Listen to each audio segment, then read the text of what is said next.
everybody? Welcome to another great episode of Headkicks and Haymakers. I'm your boy Bodkins, and of course, with me as always is Mr. Bobby Blunts. Bobby, we have got a jam-packed show to get into. Obviously, UFC 328. We'll talk about headlined by none other than Chimaev versus Sean Strickland in New Jersey. Nonetheless, this ought to be a really good card, but we got to go back to last Saturday, clear across the world to the most western city in the atmosphere in the world, in Perth, Australia. And Carlos Prates put on a fucking show, Bobby. I mean, an absolute show. There's times where I'm like, ooh, this is the best this person has ever looked. And I thought on Saturday, I know he was coming off the clean knockout of Leon Edwards, but the absolute beatdown that he gave the former champion Jack Della Mena, JDM, on Saturday, there was not one single point in the fight where you thought JDM was going to win. It went 3 rounds, and it could have ended a lot sooner. Carlos Prates put on an absolute clinic and has now put himself in the discussion of possible champion, or at least championship fight. Yeah, I mean, undoubtedly passed the test. To literally his last 2 wins are finishing former champions. You know, that's a feat in itself. And yeah, I mean, everything like lined up for me timing wise. I was able to watch that one live. I went from pretty much the Inoue fight concluding to the JDM fight. So it all worked out timing, but kind of even more bizarre body language from Jack at the face-offs and at the when they were actually standing him off in the cage. Like he was kind of doing the, you know, Nick Diaz stance, like not wanting to give any room for reach or anything. And just very bizarre body language. Came out in the boxing stance, which with a kickboxer is never really going to work. You know, Prates was throwing those knees early, chopping up that leg, kind of exactly how Islam did in the beginning of the fight there. So, and yeah, I don't think it's hyperbole to say that's the best Carlos has ever looked. You know, coming over to Perth, that's quite a flight from Brazil and stuff. You thought, is he going to be jet lagged? Is he going to come out slow at all?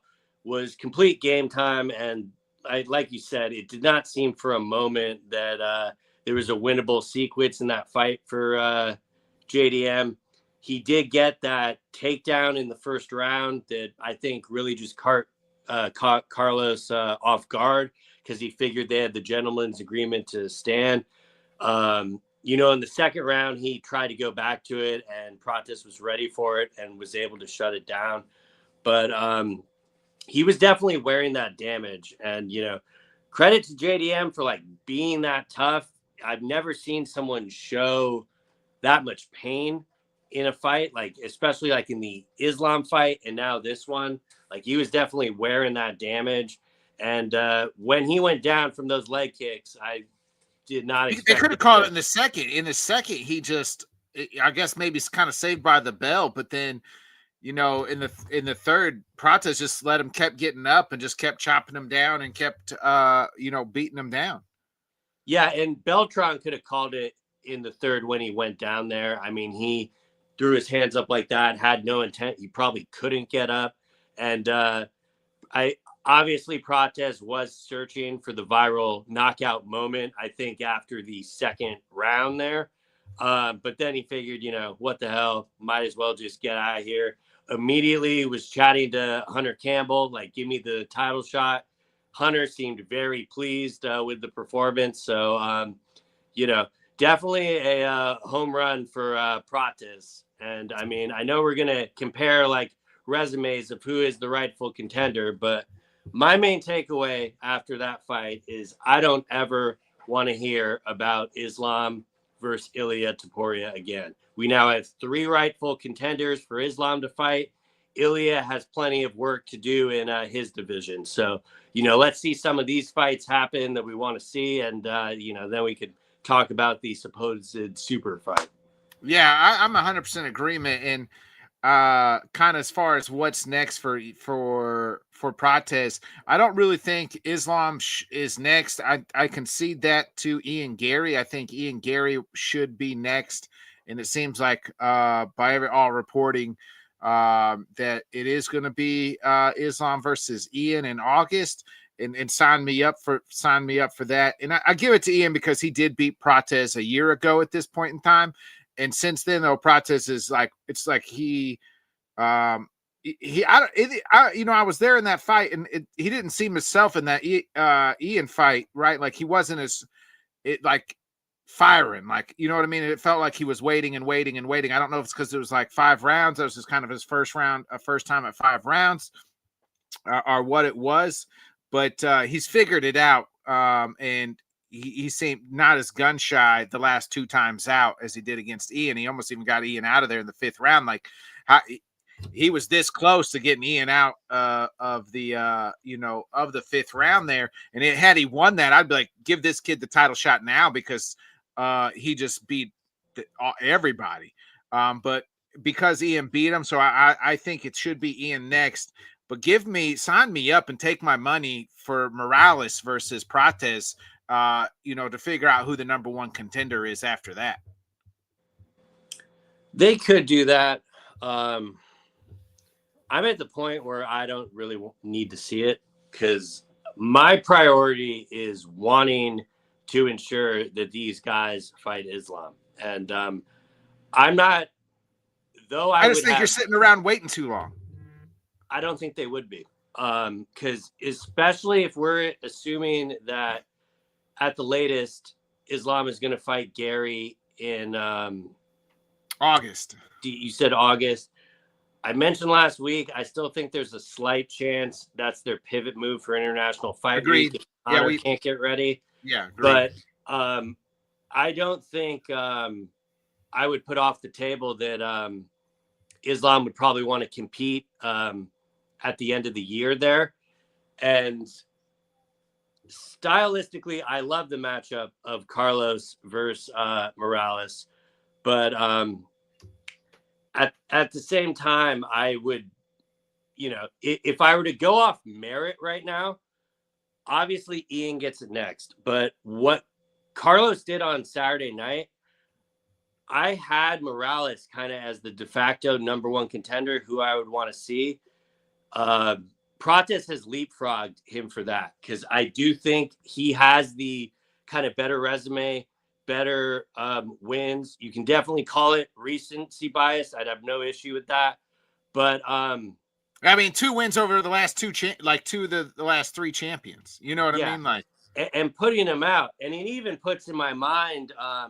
I'm not trying to take anything away from Gary's win against Prates at all, but the short notice kind of came into my head on Saturday. Like, would he have been this prepared and as gun shy if he wasn't coming in on the full camp, not kind of knowing where his gas tank was and stuff?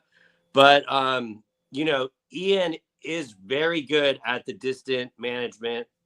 Probably the main reason I'm kind of sold on seeing him fight Islam, even though I think Islam would win. I do think it would be kind of a compelling fight. So they really can't make a wrong move here. I'd be fine with any of it.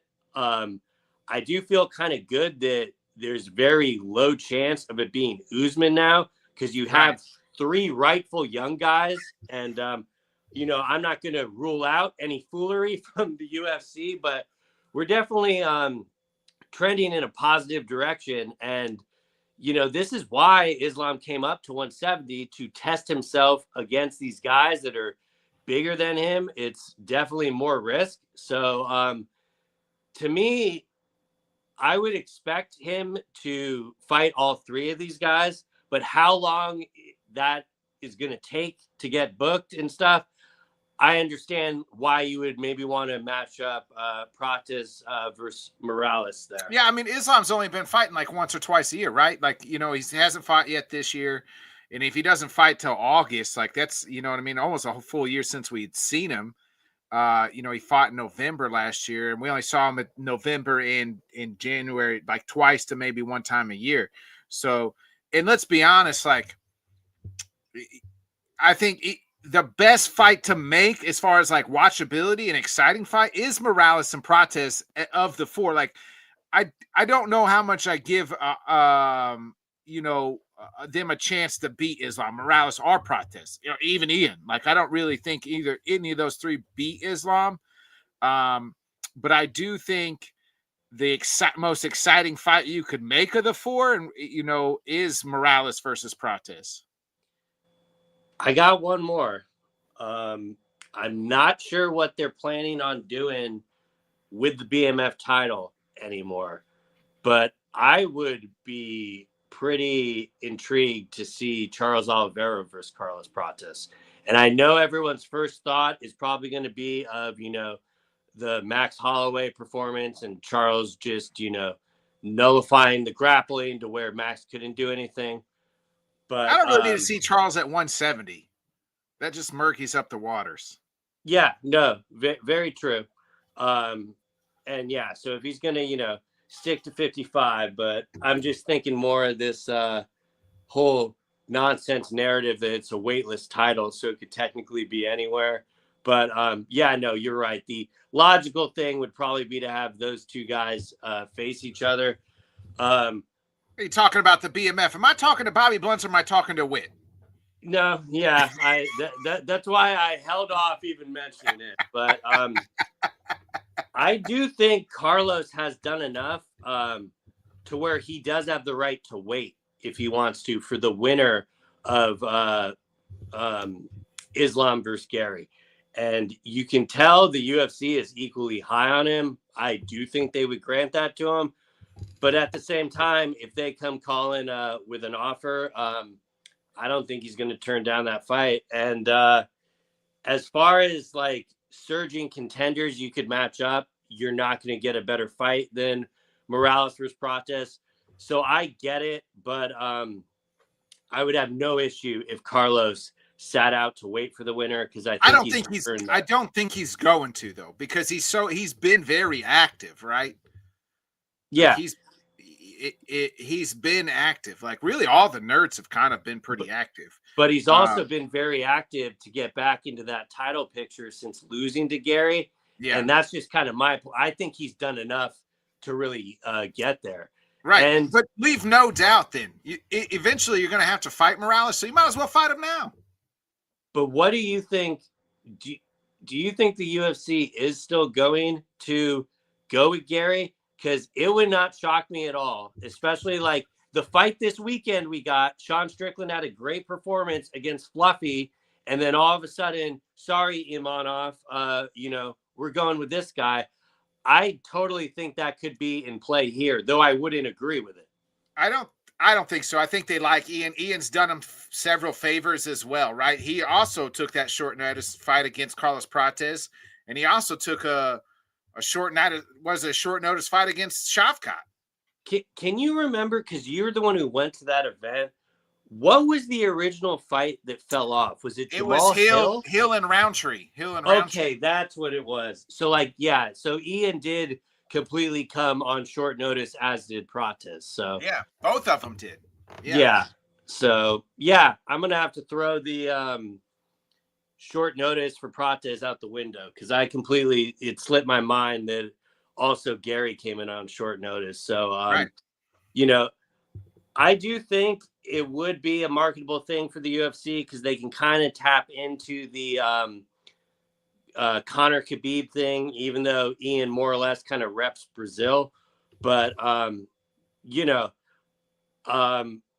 that is the fight I want to happen next, but I would put it at a 50-50 that we're still going to get it, even though it seems pretty strong from most people putting feelers out there.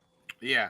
Let's move. Quillen Sal Kid had a nice win. I think he probably put Uncle Benny to retirement, and he is now ranked. He called out Gamrot after the fight, and I like that fight. It's somebody that's kind of right around that rankings. A guy that's, we just saw Gamrot ragdoll somebody, just a few weeks ago.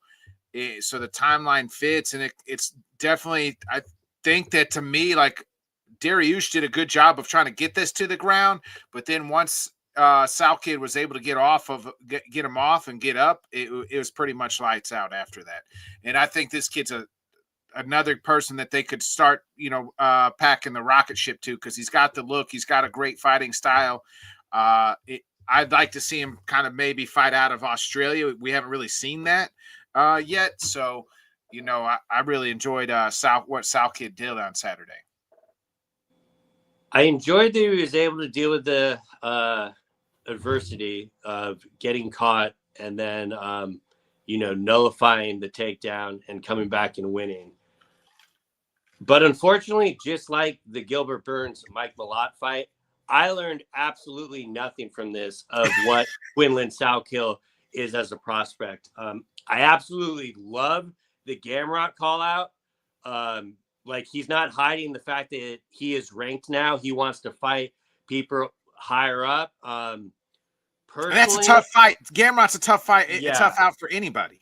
I think that might be off the performance we got off Beneil. That might be biting off more he could chew, but I admire him, pretty great call out. I mean, I love it when they make my life easy, and I don't even need to think of the next matchup, because what he called out, I think is great.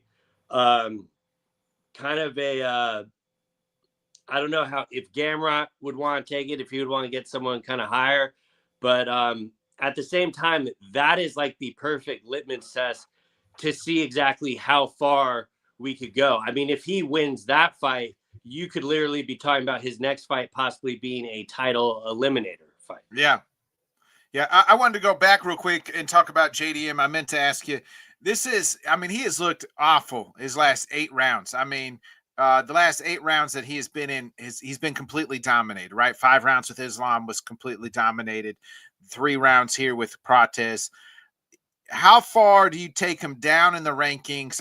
You mentioned Mike Malott. I think that's the perfect person. Kind of give him somebody, right there. It's just like, man, this is a guy that was a former champion, and I get maybe he was the former champion and he was right place, right time, and the right opponent.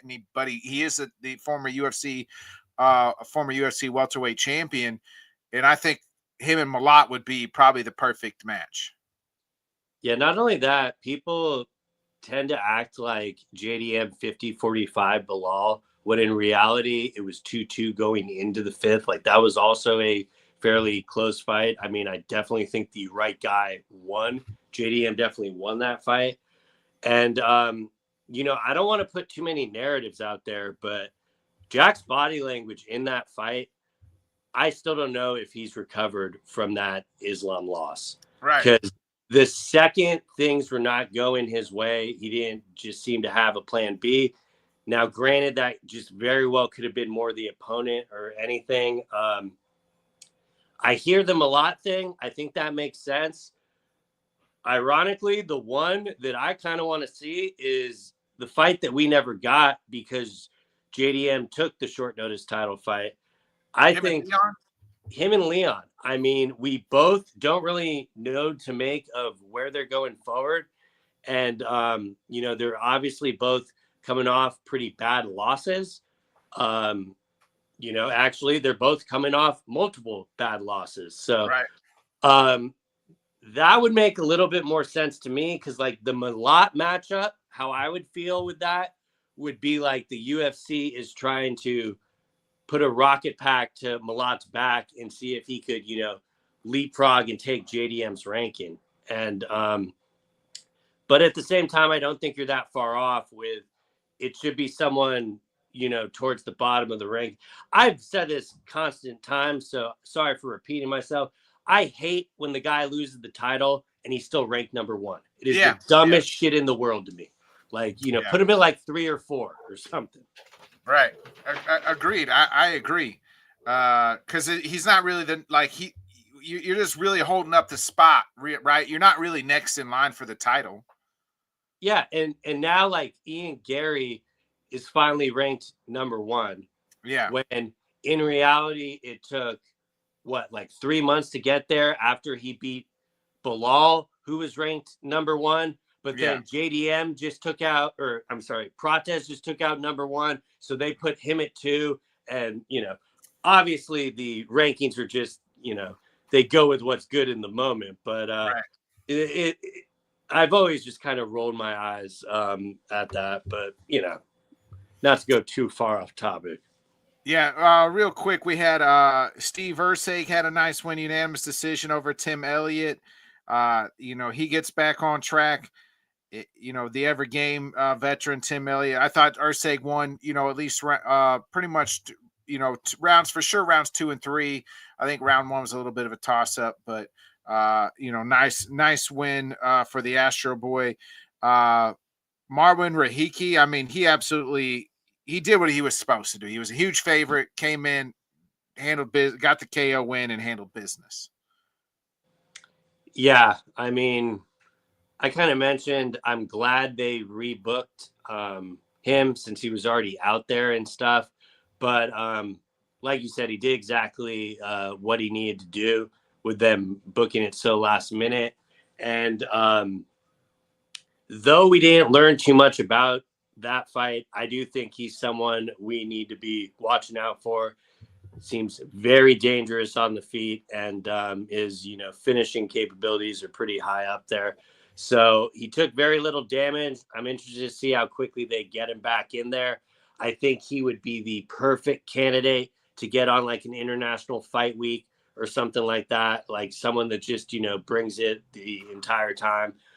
I saw some people floating out like Tommy McMillan to fight him. Sure, but I would kind of like to see him fight someone like maybe with a number next to their name. I think he's ready for that. A little too soon for that. A little too soon. Well, I mean like 15, not 5.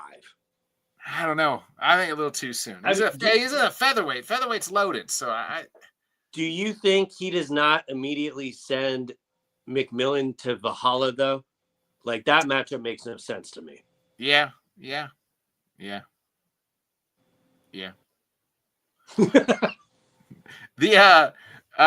the heavyweight, we had 2 back-to-back heavyweight fights. Brando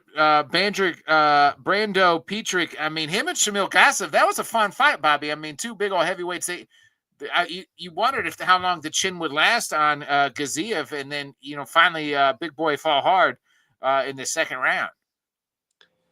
Yeah, I think he got fight of the night too. It was fight of the night. Well deserved. Heavyweight's back, baby.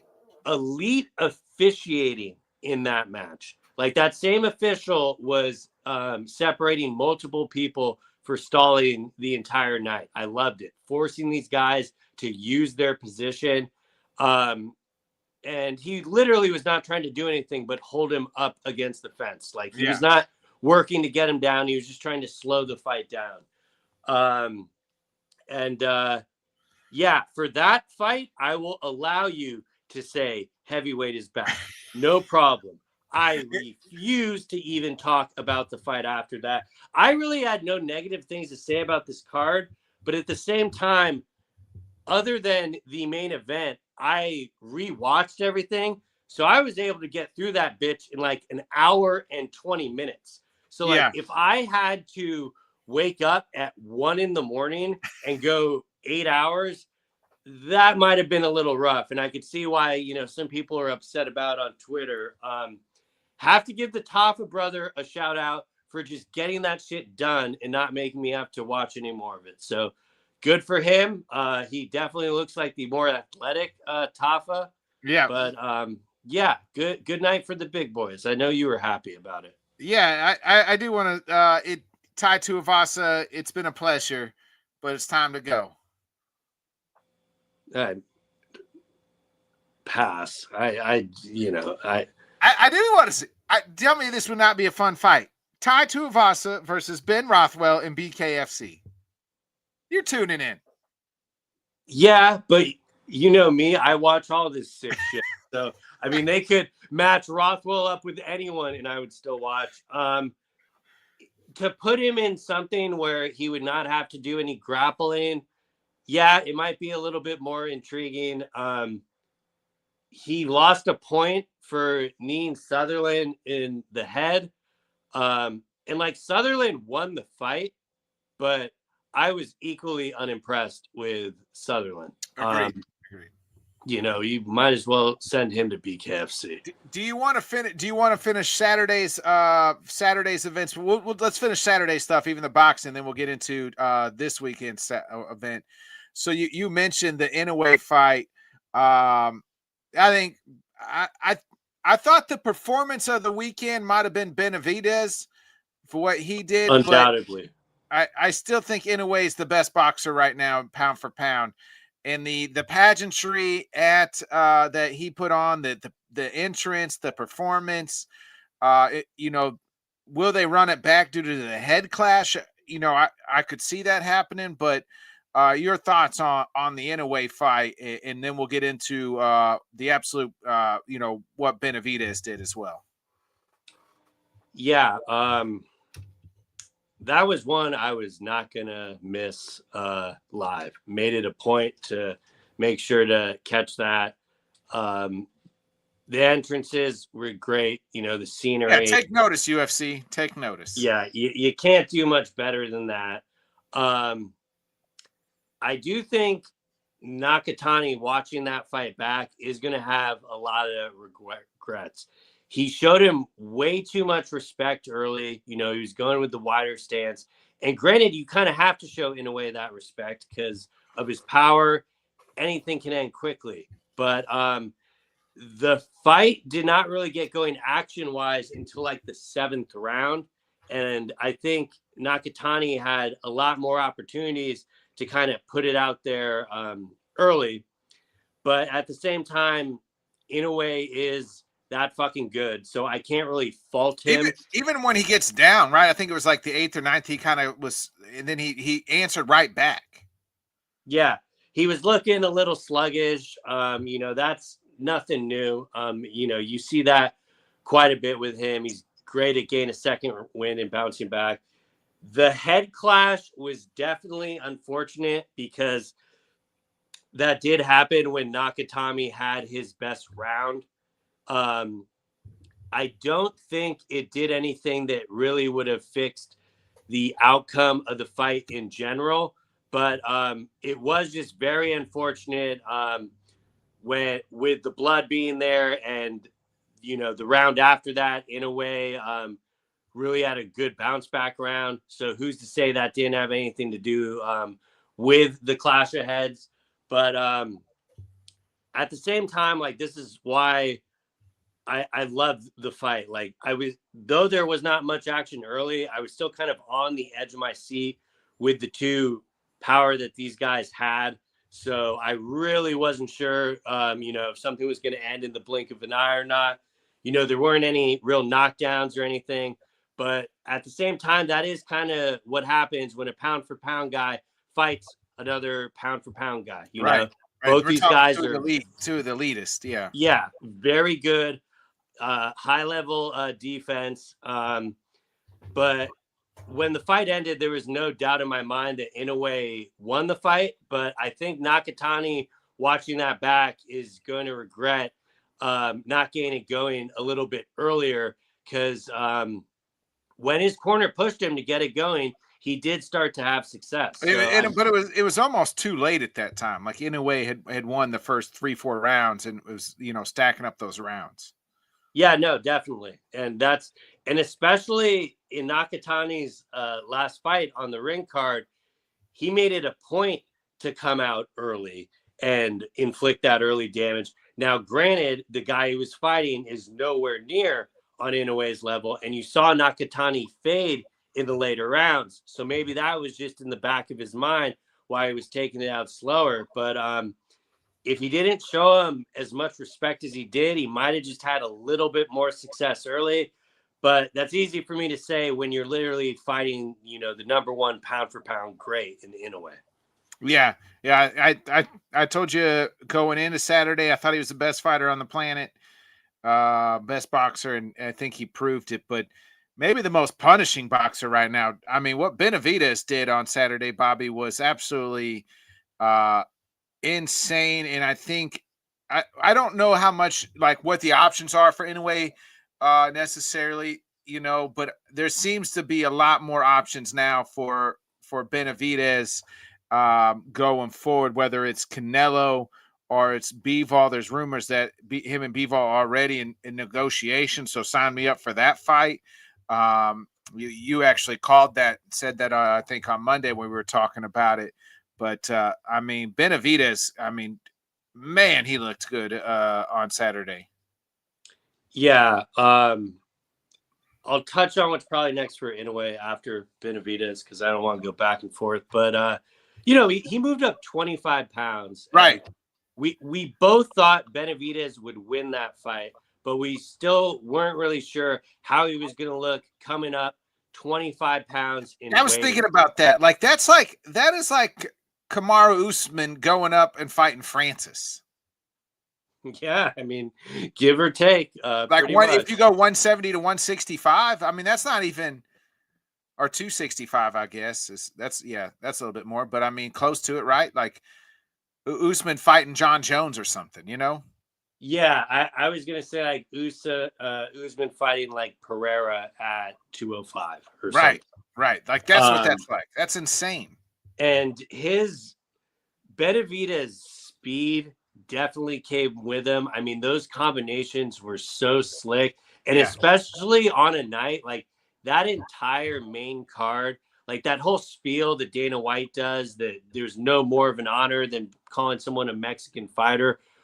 All of those guys on the main card showed up. There was really no dancing around. They were just standing in the pocket, trading, throwing bombs. And, Benavidez followed that up perfectly. Like he knew that there was action the entire night. And, he was putting himself out there too, with the risk and really not getting hit. When he did, he was taking the punch as well. And him just those combinations towards the end of, I think it was the second, to like really put his stamp on that round. Yeah. It was just, it's like, what else can you take away from it than this guy is just special? Nasty work. Just an absolute nasty work. And literally, even though Canelo was not there because he left after the Jaime Munguia fight, but what I was immediately thinking when Ramirez was taking that drubbing was this is precisely why Canelo did not want that smoke, why he left to make sure he would not be on camera when Benavidez was in the ring. And I think Benavidez even made a joke about it. There's a better chance of him fighting Usyk than fighting Canelo. And honestly, I can't even hold it against Canelo at this point because he is older.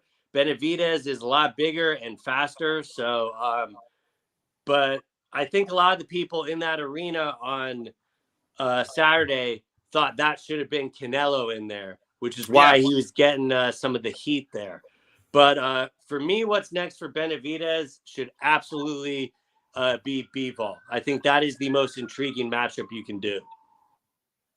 For sure, and sign me up for it. Take my money, because it looks like that would be an absolute banger of a fight. Yeah, he's got a lot of options. Like, undoubtedly, he's probably going to be the new face of Cinco de Mayo weekend. He's probably, if not already there, the new face of Mexican boxing. I can't remember the last time the T-Mobile Arena was that filled out for a boxing event. So the people definitely showed up and represented him well. Hell, when I got my UPS driver asking me about the Benavidez fight and stuff, that's how he, has made it on the mainstream there. Yeah. And I'm really happy for him. He's one of my favorite fighters to watch by far. He's must-see television, and he's always gonna, bring it. He had that issue at the weigh-ins and testing positive for cocaine.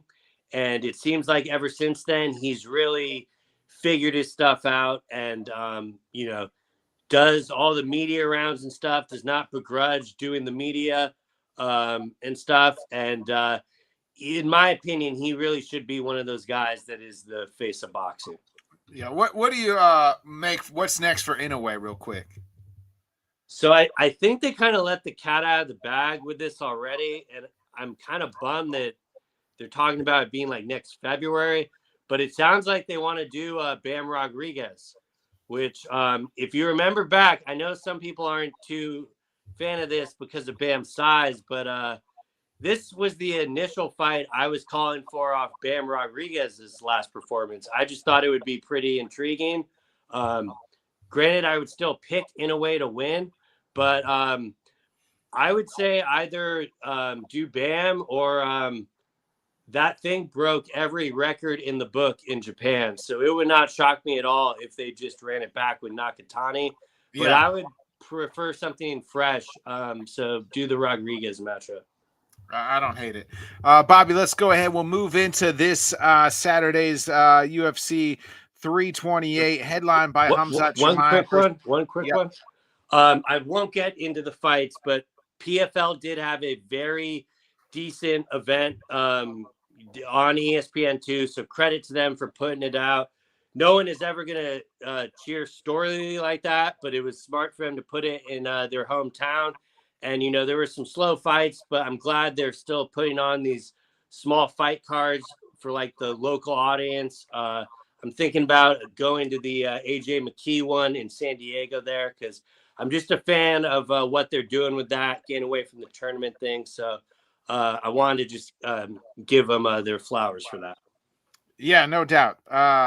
Let's move into this Saturday. It's UFC 328, headlined by Khamzat Chimaev versus Sean Strickland for the middleweight championship. This card's really, the main card is really good. You also have what fight that I know you've been looking to, the flyweight title, Joshua Van versus Tatsuro Taira, Alexander Volkov versus Waldo Cortez Acosta. We'll break down the whole main card. Even in the prelims, you have the return of Atib Gutierrez taking on Ozzy Diaz as the main event prelim. Joel Alvarez versus Yorlasov Amanos. You have Grant Dawson and Rebecca, two guys that always kind of bring it. And then you got the old head Jim Miller versus Jared Gordon, a nice matchup as well. Any fight on the prelims kind of tickle you here. I mean, there's not a bad fight on this card. I find it kind of criminal that Alvarez and Osmanov is on the prelims. I definitely think that is main card worthy. Very intriguing matchup at 170. So that's probably the main one I got circled. We got Chimaev's boy, Basinger Sukurkov. I mean, I'm going to butcher his name. I don't even know what I'm trying to say it. Basinger Sukurkov. Yeah. So he's, fighting Santos. Obviously, he's heavily favored, but it's just kind of more, is he going to play with his food or more kind of go in for the kill? Because, I mean, his last fight, though he won it, there were some kind of questionable moments to see really how far he could go. So, it kind of seemed like a shoo-in that they would put him on Chimaev's event. So I'm glad they did that. And,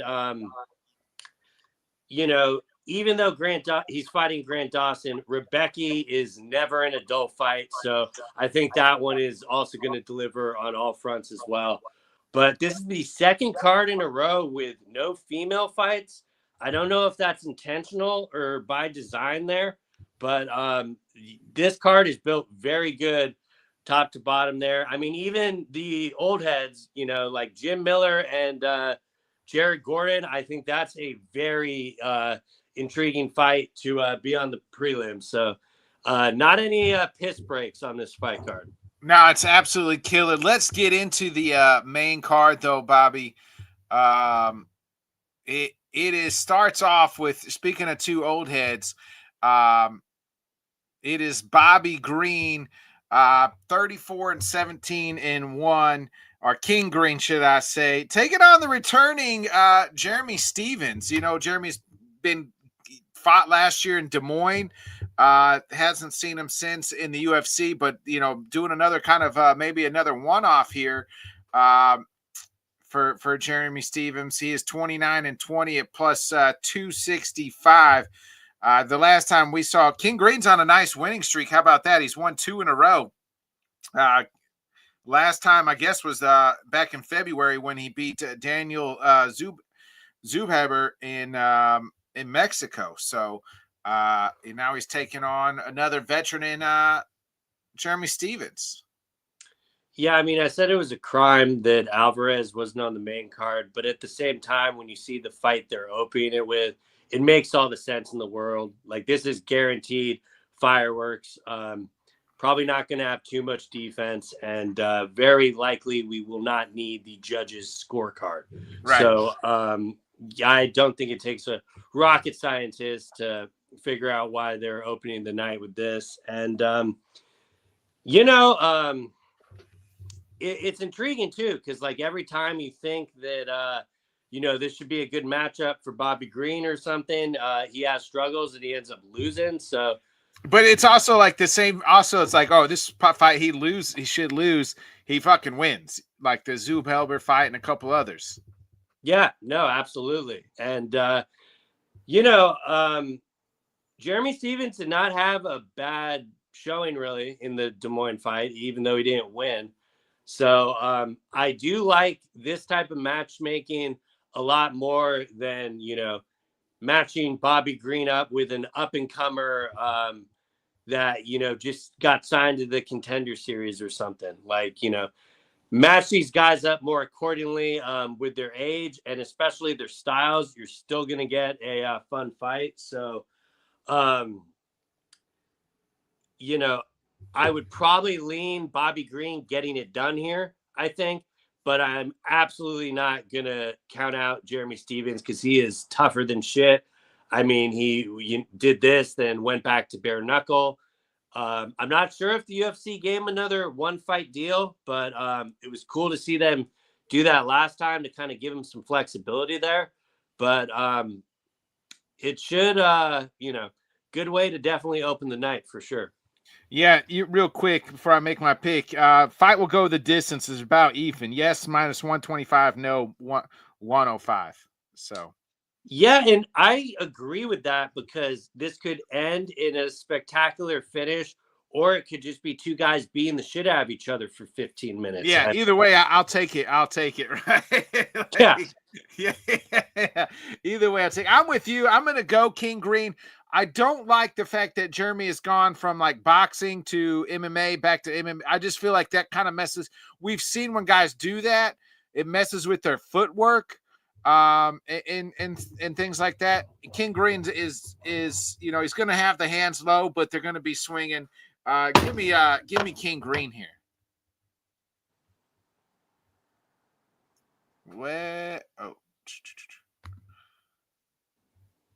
The next fight, Bobby, might be the people's main event necessarily. I mean, this is a fight that was supposed to be 2 weeks ago, the main event. And it is none other than Sean Brady, Philadelphia versus St. Louis, baby. Missouri versus Philadelphia. How about that? Sean Brady, 18-2, minus 170, coming off the loss. The knockout loss to Morales in November, taking on Buckley, who we haven't seen in a while, but his last time out was a loss to Kamaru Usman. You see the odds there. Buckley's 21-7, is the slight dog. At plus 140. All these next three fights, Bobby, the odds are real close other than the main event. But I might be most stoked about this fight. Yeah, I definitely like in the question mark factor of really not knowing what happened or will happen. Because like Buckley was definitely on a run, man. Like, I mean, we were talking about him last year. Possibly putting his name in like title contention and stuff. And then had he beat Kamaru, he would have been right there. Absolutely. And, he did have the setback with Usman. Obviously, Usman just went back to his bread and butter and Buckley had nothing for it. Ironically, he has been training with Usman for this fight. I do always appreciate that when, guys fight and there's like brash trash talk and they're able to kind of bury the hatchet and like learn stuff from each other and try to get better. So very smart by Buckley to do that. I do kind of wonder though, if that is going to be enough to really deal with Brady's grappling. Now, the line is definitely intriguing to me because though I do favor Brady in the grappling, I do view this as a real 50-50 fight, especially with Buckley's explosiveness. Right. I mean, Buckley, before the Usman fight, Buckley was on a 6-fight winning streak. Exactly. And a lot of them by knockout. Like, this is a guy who's got highlight knockout power. Yeah, and he's very unorthodox, too. It's kind of a real hard guy to prepare for. And as far as sparring, because, he's always throwing out something new and stuff. He's got the smaller frame. And Brady has, in his losses, been a little chinny, I mean, all respect, but he definitely got caught in the Morales fight. I know he wasn't trying to make it an excuse, but he did mention in that Morales fight, he didn't know if he was going to fight that week. I don't really think that really goes any differently with just Morales' size. He is a very good wrestler. So I think he could have nullified the grappling and kept it on the feet. And I think the line is correct here. Like Brady being a slight favorite, I get. It would not shock me if Buckley was able to do some, unorthodox, power move that, got Brady in trouble, and then Buckley follows up on strikes. So I definitely can't rule that out. You nervous about Brady? It's only 6 months since he got knocked out. A little bit, especially because not that long ago. Not so much the knockout, but him talking about him being like sick and also compromised. That made me a little bit more nervous. And that is a very short turnaround time. And I would have favored Brady a lot more if this was in the Apex because of the smaller cage and stuff. But like Buckley is going to have more room to move around and stuff. So I definitely think he could be a dog worth betting on. But Brady does seem to be the guy that will stick to kind of a more solid game plan approach. Now, that might be to his detriment in this fight, but assuming he's able to keep everything on track, I do think Brady figures out a way to get back in the win column and probably by submission. If he is able to get to the grappling, I do not expect this to go the full 5 rounds. So either Buckley's knocking out Brady, or I think Brady gets a sub here. And I think I'm going to lean towards Brady, though I really don't want either of these guys to lose. I'm a fan of both of them. So any winner here would really be fine with me. Yeah, Buckley by KO is plus 250. So if you're going to bet on Buckley to win, I'm with you. I think the way he wins is by knockout. So you might as well just bet there. Brady by submission is plus 300. Damn. So yeah, they think there's a chance it might just go decision. That'd be if you're fucking around with props, that's what I would play is the plus 300. Yeah, just by decisions, Brady plus 150. So 20 points cheaper. Yeah, that's a terrible bet. Don't play that. Yeah, just bet Brady by submission if you're gonna bet Brady. I think. Yeah, and I mean Buckley is very muscular, so he might be very hard to submit and stuff. He's not like kind of like the lengthy frame like Leon, but at the same time, Brady's kind of top pressure and being able to transition into submissions is probably his best attribute. So that's why I just got to pick him here. Yeah, I'm kind of with you. I mean, I like both of these guys as well. I do think that if Buckley gets it done, and I might take the flyer on Buckley when I place a little bet on him just by knockout because it could happen because he's just always so dangerous. But I think I just think Brady bounces back here. When he's it's really when he's looked good, he has looked like a number one type contender. You know, the Leon fight. There's been a few others where he's looked like this guy could be a champion. I think he got caught against Morales, and we'll find it. He's kind of alluded to like he didn't even know if he was going to be able to fight up until damn near fight day. So I'm gonna go. Go ahead.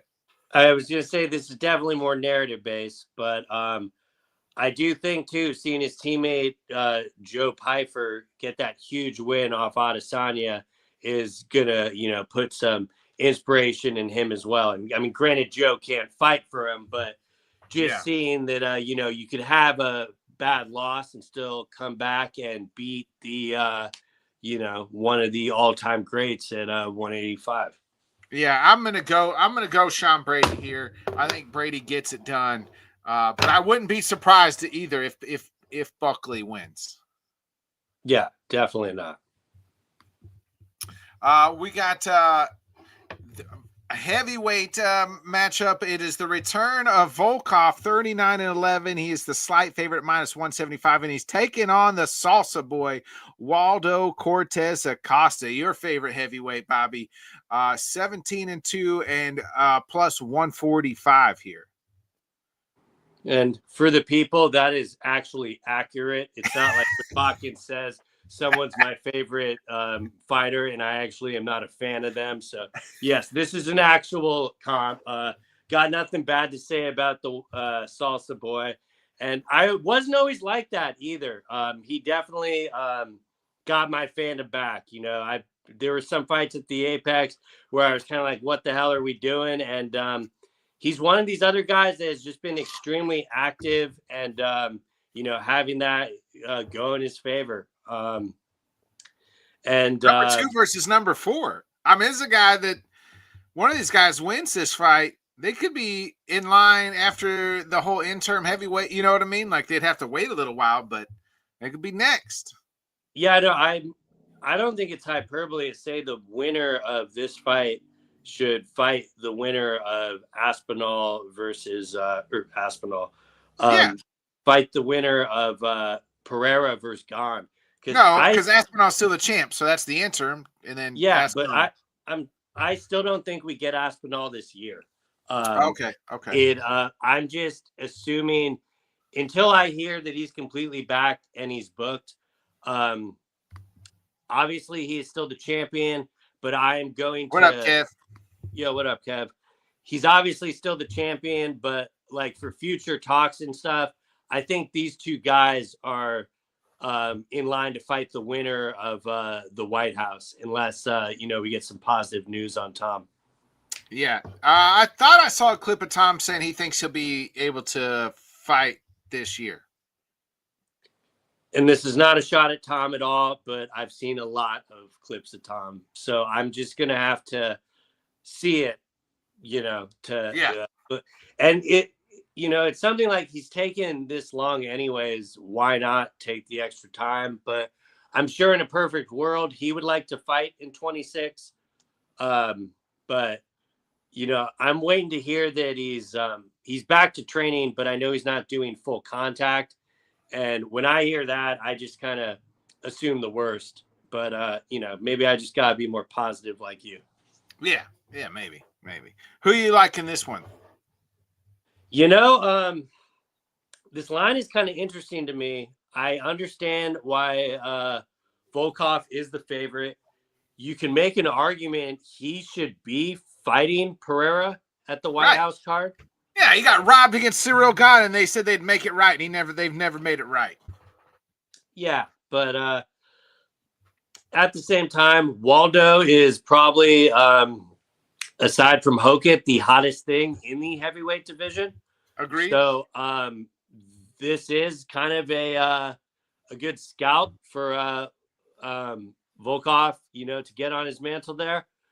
And it's very interesting because like Volkov is not one of those like bigger, less athletic heavyweights. He's in pretty decent shape. It's not like he's big or anything.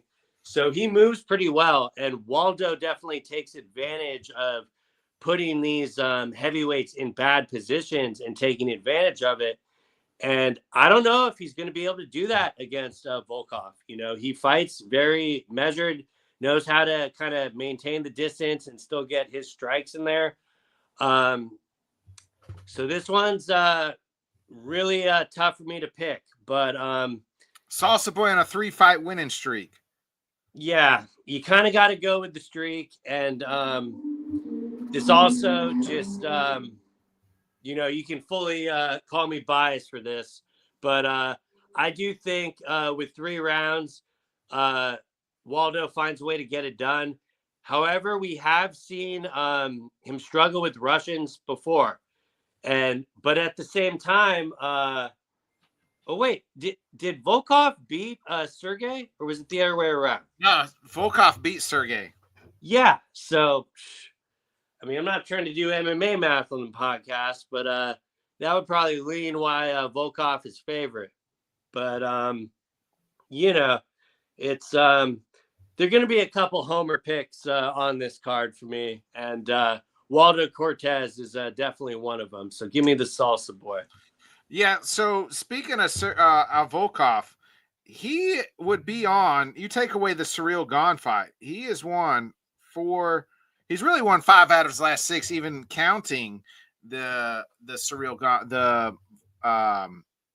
Gone fight. And had he won that, which most people thought he fucking did win that fight, he did. He would be on a 6-fight winning streak. Yeah, and I think he can have some real interesting things to give Pereira as well.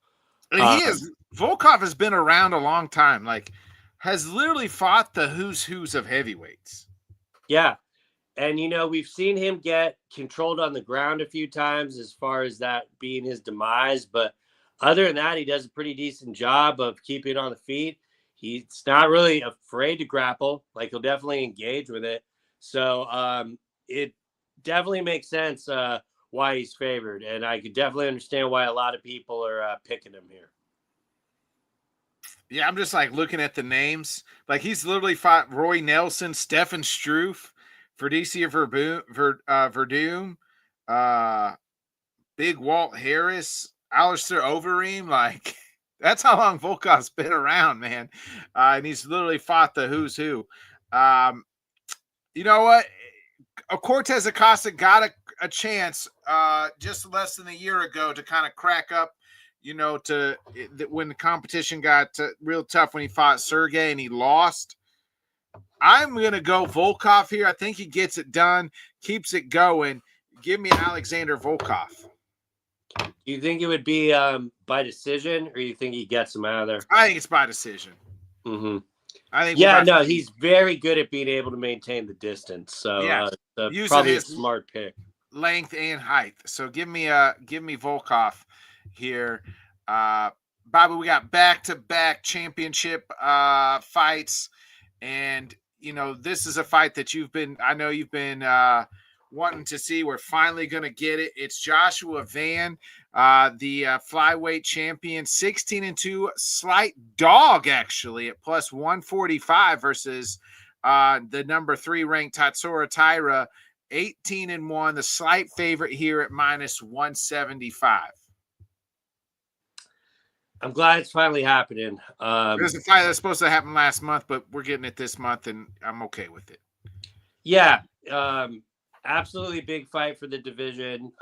You know, you got 2 people born past the 2000s fighting for the UFC flyweight title. You're not going to tell me that's a bad thing. You know, Tyra's 26, Van's 24. And the line is not that shocking or disrespectful to me, honestly. I would probably have it more as like a pick'em personally, but at the same time, you do see Tyra's, you know, ground control, especially like with his ground and pound when he gets the back, like when he got Moreno's back, for instance. And I do think a lot of people also just assume that he is a grappler when he's got some underrated striking of his own. He's been training out of Colorado with Gaethje and Corey Sandhagen. So I think anywhere the fight goes, he will be more than confident. I know this is a huge deal for Japan, never having a Japanese champion. So, a few have tried, but none have been able to do it. So this is another fight I really don't want to see either of these guys lose. I'm a fan of both of them. Definitely more of a fan of Joshua Van. I'll get to Fearless in a minute. But I know Tyra has a lot of pressure on his shoulders, and it does not seem to be getting to him at all. Seems very at peace with this happening. He got extra time to prepare for it with it, getting pushed back and stuff. You worried about the Van injury at all?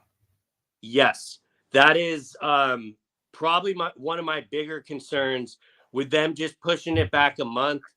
I don't think it was ever really disclosed with what the injury was, but that is definitely in the back of my mind, especially if it's something like knee related or something. But at the same time, that's the benefit to these guys being young.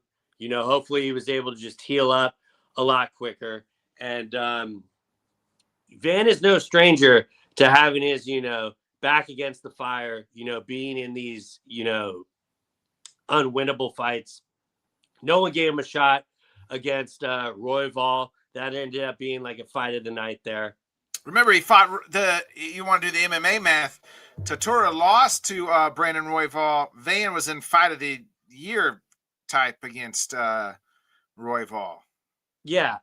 But at the same time, Tyra has really improved a lot since then. Like that Moreno win was nothing short of spectacular. Yeah, both times these guys last fought was the same card back in December. Yeah, they did the, had him cage side as well. And, Van has had a lot of success with grapplers and being able to stuff takedowns and being able to get back up. My concern is really more with Tyra's grappling on the jiu-jitsu end. I think Van just needs to be able to keep the distance and keep him off him, and obviously not give up his back. Because if he does that, it can get very, very dangerous there. Van is good at fighting people with length, though, even though he likes to stand in the pocket and trade. And that is another thing that kind of worries me about this is he's never been afraid not to take a punch or something. So, but at the same time, even though the title win was not what we were all expecting, I do think that has to help Van's confidence. Like, I don't give a fuck what Twitter says. He is the UFC flyweight champion, and he is going to defend his first title. So will any of that really play into it? Probably not. But I'm kind of concerned here that he is not going to be able to keep Tyra off his back. But it will be a cold day in fucking hell when I ever do not pick Joshua Van. So give me and still UFC flyweight champion.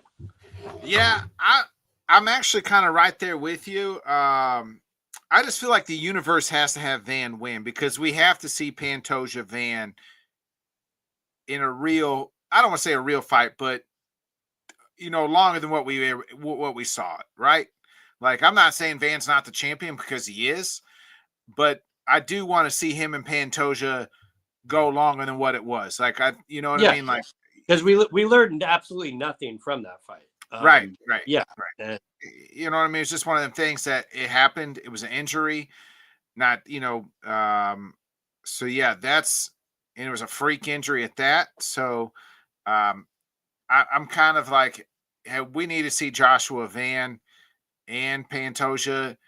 And the only way we're going to be able to get that, right away is if Van wins this. So I think just for the universe's sake, for all sakes, and I just think I think Van's a really good fighter. I'm picking. Give me the plus 145. Won't be the dog on the card, Bobby. I got that later. I still got to reveal it. But because I'm not going to do it at plus 145, but I will take Joshua Van.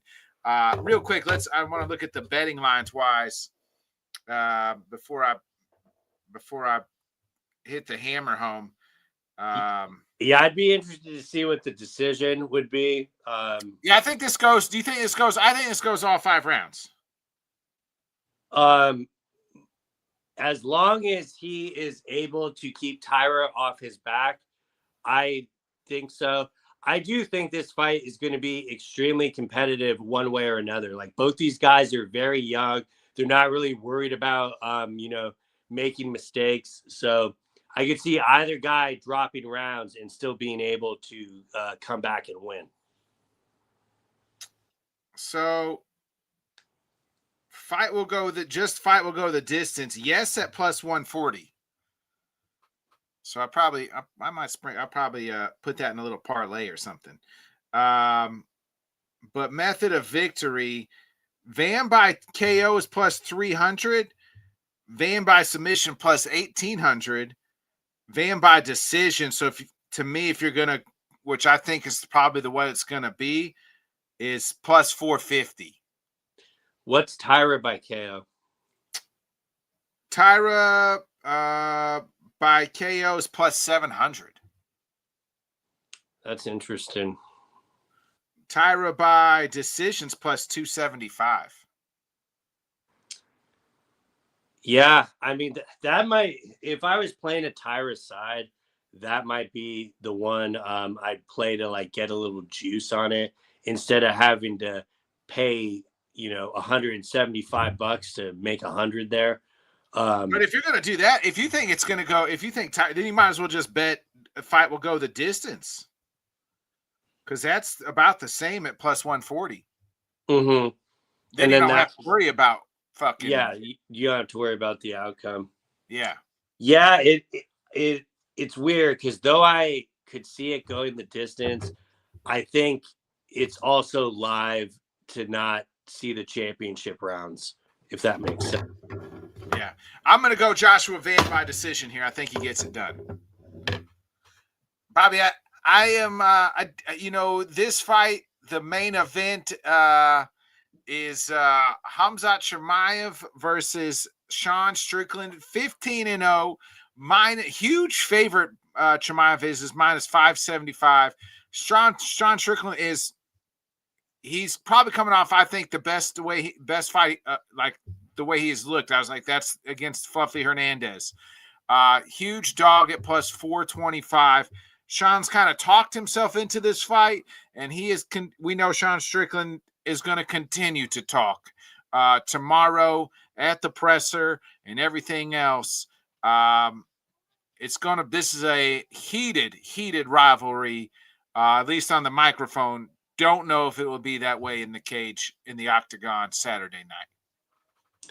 Yeah, I mean, shout out to all the cops that are getting time and a half for literally doing jack shit but standing around at this event. I almost feel like it's more of a marketing ploy for the fight than actual security there. And I gotta say, I came away very impressed with Chimaev's maturity, because you can tell that Strickland wants to get in his head and make him, be a little reckless or something. And either he has an extremely good poker face, or he really doesn't care about anything but getting in the cage on Saturday and letting his work speak for itself. So, especially like knowing old Chimaev, like Mr. I kill everyone and shit, like I never thought we'd get to a point where this guy is actually kind of keeping his cool. Now, granted, we still have a press conference to do.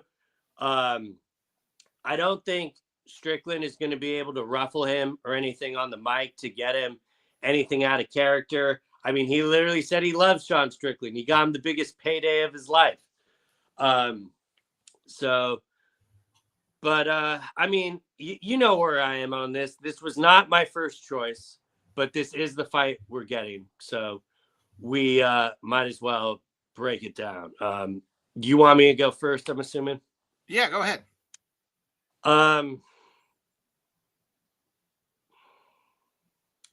You know, the only thing I hope is this fight ends and we don't think, well, that was a gigantic waste of time.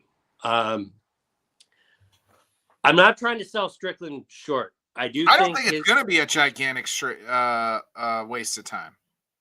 You do? I don't. You don't? Mm-hmm. Yeah.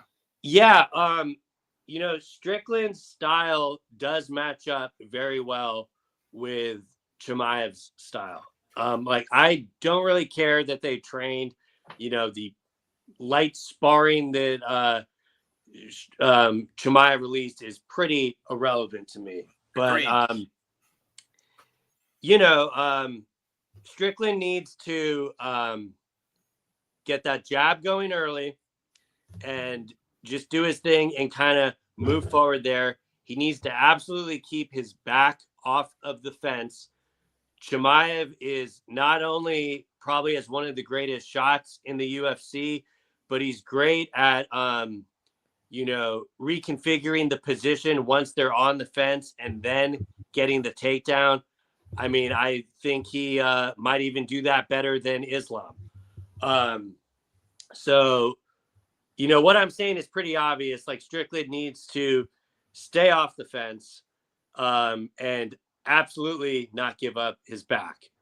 But at the same time, like, especially in the Dricus fight, we saw Chimaev make the conscious decision to maintain top position, to forego any like offensive grappling, forgoing, you know, for any submissions or anything. And it would not shock me if that is kind of still his game plan early. I think Chimaev needs to shoot immediately. Like, Fluffy's biggest mistake was letting Strickland get anything going, because when he got stuff going, by the time he tried to shoot, you know, he was just getting stuffed and Strickland was piecing him up there. I do think there's going to be a scenario where Strickland can win some rounds here, but it's just all like, really, what Chimaev are we getting? Because like, when I went back to like try to watch tape for this, I almost had to like throw a lot of it out, because the Gilbert Burns fight would probably be the blueprint that Strickland wants to go with here, you know, making the fight hectic and turning it into a brawl. I just don't know if that Chimaev exists anymore, you know, with this new team that he has. The Dricus, he looked the best he's ever looked. I know he didn't get the finish, but like, was just smart, right? Was very smart and measured. Yeah, especially having Arman in his corner when he's up 3 rounds and they're booing. He's like, you know, fuck what they're saying. Like, you want to win the title. And but at the same time, Strickland is, we know he's going to get taken down, and we'll know he'll probably be able to get back up. I think Chimaev needs to not try to submit him early, because that is probably Strickland's best shot, and Chimaev maybe gassing out his arms and then having issues and being able to take him down in the later rounds. But I don't know, man. It's just tough for me to acknowledge that Strickland's best opportunity to win this fight is to get into the later rounds of the fight. You know, that just does not seem like a winning strategy. And I just really wonder if he's going to spend so much time defending that these rounds that are close, Chimaev is just going to, you know, take them and end up getting the decision in the end. But I do think the line is a little crazy, in my opinion. I mean, 92 plus 475 is, yeah, like, Strickland's getting no respect. That's pretty high. It doesn't really shock me though, because like, Strickland is so polarizing. You know, there are a bunch of people that are hate betting against him. I think the same thing happened with the Fluffy fight getting so inflated. Everyone's like, oh, Fluffy's, just going to wash him. So, he's able to fight off his jab and get that teep going. It might be kind of interesting. But at the same time, with Strickland's stance, I think it would serve Chimaev to throw some body kicks towards Strickland's way. Yeah. I would not recommend that he just strikes with Strickland, but he also was a striker before he was a grappler. He's just known a lot more for his grappling. So I don't think that he couldn't hang on the feet with Strickland, but at the same time, you don't want to play Strickland's game with that, because if he starts to feel that confidence, he's just going to get better in those later rounds and stuff. So, I'm hoping it's a real entertaining fight and we're going to get a toss up, but it really wouldn't shock me at all if it ended up just being more of a stalemate of Strickland having to defend the entire time, still being able to get his shots off, but not being enough to really get the judges' scorecard here. So it would probably be better for the division if Strickland won, just for the sole fact that we're pretty sure Chimaev is going to go up to 205 after this defense. But I'm going to have to see it until I pick against Chimaev. So give me Chimaev there. Yeah, I think Strickland's coming off his best win. He's looked incredible. I thought that was, what he, to knock out Fluffy like he did. Hamzat, to me, like I said, though, looked dominant against DDP. He had nothing, DDP had nothing to offer. I do think Strickland's better on the ground than DDP, and Strickland can get up better. I think he's got better defensive takedowns. I just kind of question this, people forget that Whitaker fight too. Yeah. Sorry to cut you off, but that was that. I think that's the mauling a lot of people think he's going to do to Strickland, and I don't really see that. But yeah, sorry, go ahead. No, yeah, that's a good shout. I forgot about that, where he rearranged his fucking teeth. Yeah, yeah.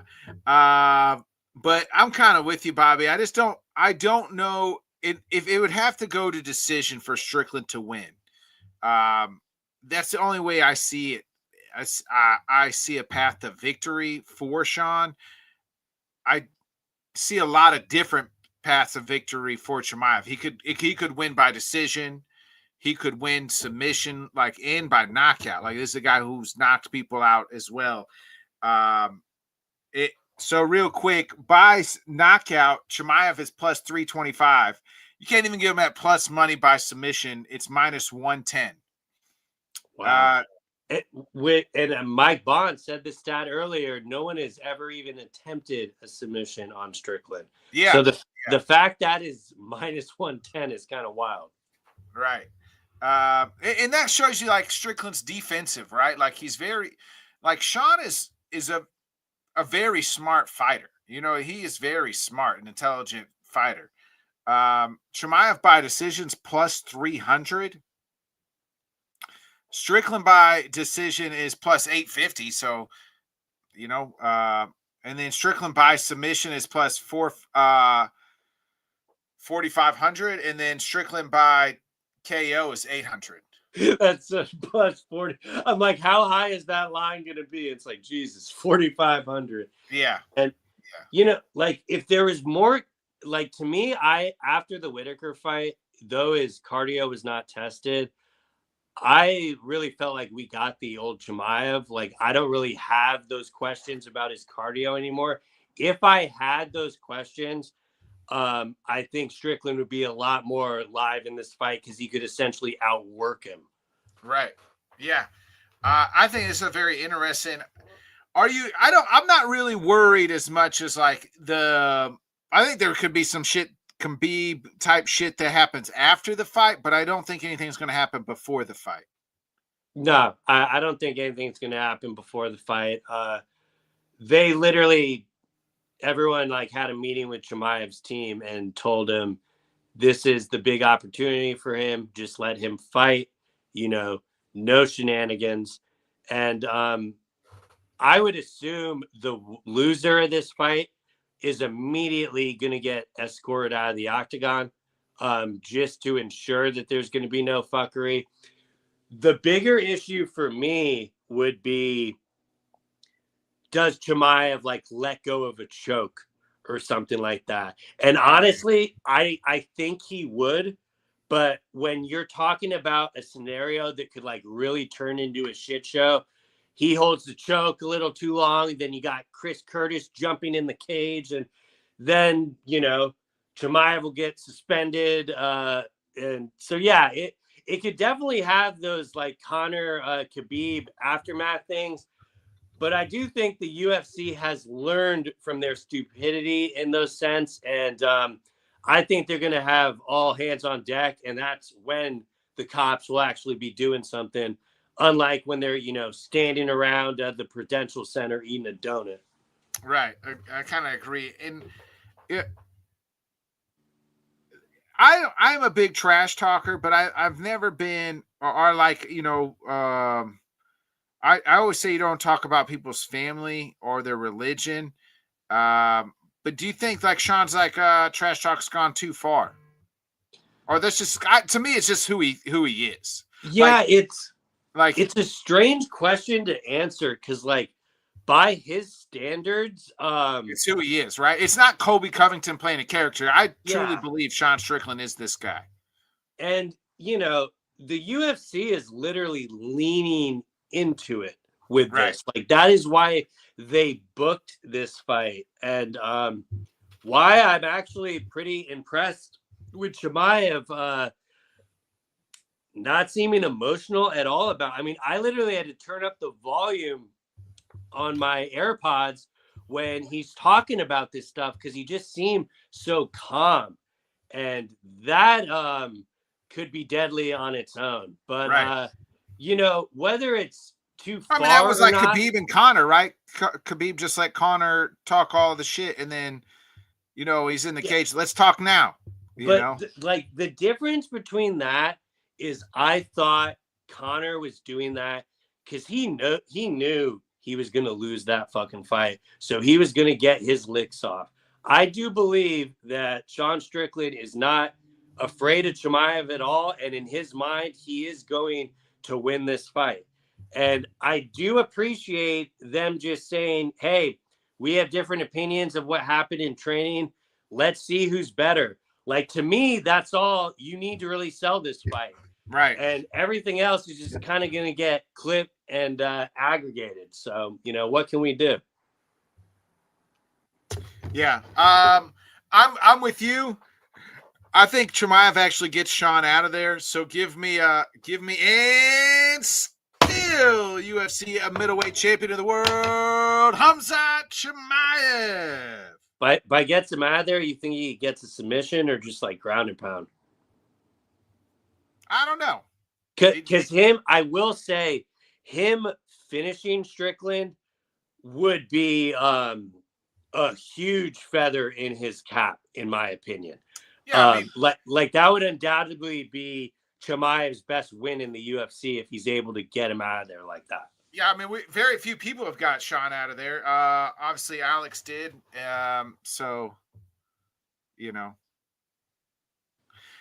Bobby, real quick before we get out of here, I got to give out my dog on the card. My dog on the card at plus 250. Yeah, plus 250 is none other than Jim fucking Miller, baby. Give me Jim Miller as my dog on the card at plus 250. He gets it done. Does it for his kid who just beat fucking cancer. Jim fucking Miller is my dog on the card. He's going to beat Jared Gordon at plus 250. I love how you're switching it up with pulling the dog off the prelim. Because when I didn't see the mask, I was like, holy shit, is he picking Strickland? So, well done with the suspense. You fooled me again. Bobby, any last and final thoughts before we get up out of here? No, I think we covered it all. There's a BKFC fight on right now. I think it's like this heavy metal show / the lead singer is fighting in. So I'll probably check that out. Also keep an eye out for the Dubois fight. That's going to be Saturday morning.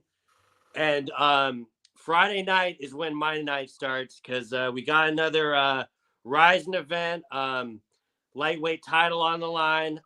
That's going to be a phenomenal appetizer to take us into the UFC. So I'm this weekend can't get here soon enough. Can't wait.